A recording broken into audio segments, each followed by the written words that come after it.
fact, for the last several years, Sarnia Lambton has been represented by an opposition MP. Have you felt that impact on, I guess, key decisions or on funding from the federal government in her time as opposition? Well, I can tell you that what I do, with longevity, I go directly to ministers and prime ministers, and you've covered some of those stories. And I always copy the MP, but I know where the power is, and I know who can move things forward. I think that's going to be the big challenge for the MP and the government and to Carney. They're going to have to show that there was a legitimate reason why the member crossed the floor and what the benefits are to Sarnia Lambton. It's a huge change because Marilyn Gladu over the years has been so critical of the energy policy of the Liberals, so critical on transportation, every issue. So that's a big mountain to climb, but that's going to be her challenge.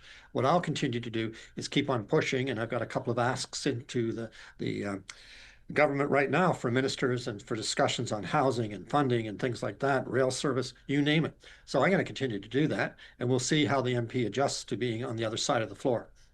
Let's switch over to the Blue Water Bridge news. So fresh data from the Federal Bridge Corporation shows that the Blue Water Bridge has officially dethroned the Ambassador Bridge. So in 2025, they saw 2.1 million trucks compared to Windsor's 1.8 million.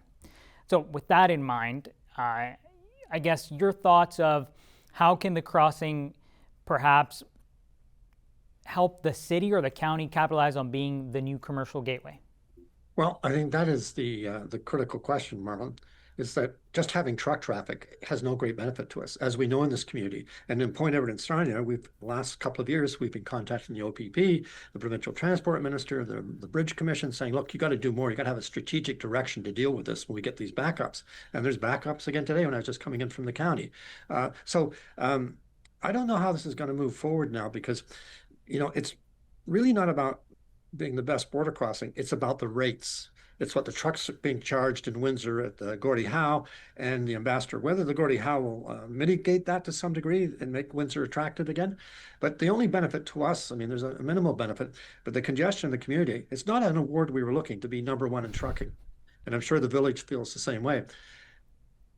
We'll see what happens. The Ambassador Bridge is well known for being very competitive, very cutthroat. So I suspect they'll be doing some rate cuts to get that truck traffic back their way. And what we need is for the province and the federal government this spring and summer to be ready when we start to get the backup so we don't have people stuck in traffic on the 402, local residents just trying to get to their jobs or whatever they're trying to do. So we need that to be paid attention to. And we can use this statistic for that reason, saying we need more resources, we need more enforcement, so that the people of Sarnia and Point Everett do not suffer from these backups and the #1 position as a truck crossing.